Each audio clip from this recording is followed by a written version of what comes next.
allowed you a little time to step back and let everything soak in. How do you think you played last year? I mean, from a personal standpoint, you know, it's my worst statistical season. I had a lot to work on this summer, and you know, I think I did just that. What did you work on specifically? Because I know with ball handling and the. I mean, of course, ball handling, just attention to, you know, what would be the best way for me to shoot. You know, just changed a little bit as far as the mechanics, how high I jump on each jump shot, pertaining to threes in particular. Other than that, just shaving some of my weight down, not carrying such a load around, and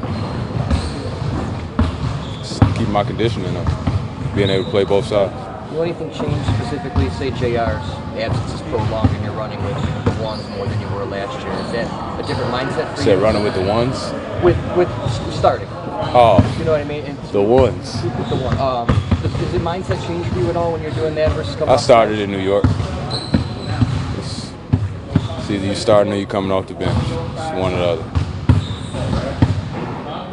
You always look in really good shape. So what was your thinking behind the weight? You know, last couple of seasons I've come to training camp. You know, after a great summer, I come in shape, and then you get hurt, and then you sit out, you gain weight, and then you got to, you know, take that weight off, and it's just not the same as, you know, that 3-month worth of work. It's, you know, you're playing catch up with the guys. You don't want to come in and mess up the chemistry. So I figured just take off some of the weight, you know, help my body a little bit more. You know, no injuries to my legs. I stayed off the rim this summer. I didn't little to no dunking this summer for me, and you know, I think I fared well with it. Is that one of those strict diets where there's certain things you couldn't? Just all grilled and baked foods.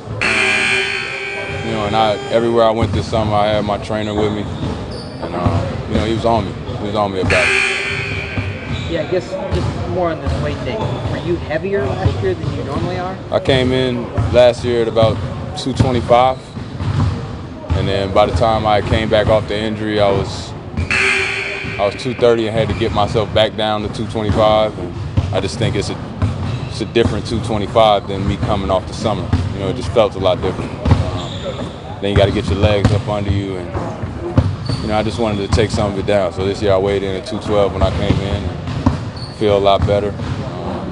I'm healthy, and that's the best thing to do. Is that where you played at before? No, this is the lightest I played. But like I said, it feel good. I ain't say I was no softer. Like I'm still a pretty strong guy out here. But you know, everything this summer was low weight, high reps, instead of me forcing the issue with trying to get stronger and stronger. So why do you think your numbers were down last year? It don't matter now. They were down. Like I said, I worked on a lot of stuff, added stuff to my game. Just, you know, stop searching for what I want to do, and you know, just take what the defense gives me. So there was a lot more attention to just jump shots. And, you know, when I was playing pickup, every time we played, I was playing to work on something. That your 4-point play though in Game 7 was one of the first turning points in that game. And how often have you thought of that over the summer? I mean, when we watched the film, it's probably one of the bright points on the offensive end for me to smile about. But you know, two, just watching a lot of film, and I gotta have a lot more attention to detail on defensive. You know, a lot of my frustrations on offense led to me doing a lot of gambling, and I know that, you know, pisses T. Lou off. But you know, like I said, now that I've had a chance to, you know, let it all sink in, we got a championship under our belt. I think it'll be a better year for me. What was the reaction from your teammates being in the video? Come on, man, let's just focus on basketball. Nobody said anything to you? I mean, they play the song and, you know, give me the side eye, but You gonna be there tomorrow? all I did was shower. I didn't really have to do nothing. Tiana did the video. I just showered, held my daughter. Like, I do that every day. I had an easy job. Man. I don't know how much you can say or want to say, but I would give you a chance to address what happened over the summer with arresting. bad mistake. I mean, you can't touch on it much. But like I said, I'll deal with that. I apologize to anybody who had to read that, for not only my fans, but, anybody that's a fan of the Cavs organization, anybody that's a fan of the NBA. They shouldn't have to read that or see that. And I'll take that. But like I said, it's still pending and something we got to work out legally. Is it distracting at all, like, for what you're trying to do now? No, I just got to play basketball. Is there a chance you miss time away from the team? Not at the moment. I just got to play basketball. How beneficial is it to have Ty Lue right at the beginning? It's going to be great, man.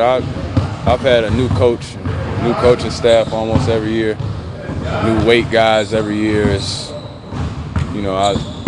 I need consistency. You know what I'm saying? I come from, every time that I'm playing really well, it comes from consistency with workouts, consistency with hearing one voice. And I think T. Lue demands a certain respect, and I appreciate that. So, I'm really excited to have him for another year straight. What have you noticed from him going through this process? You've never had him started the season with him as head coach before.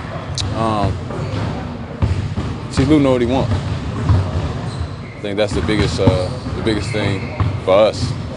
There's no ifs, ands, or buts. It's like, that's what he wants. He's gonna say it, he's gonna blow the whistle, and he's gonna walk off, get it done. You know what I mean? And I think that's good for us, because with our team, we got a lot of veteran guys. Sometimes guys like to sway back and forth for what they want to do, and I think he just gives us a direction and forces us to follow.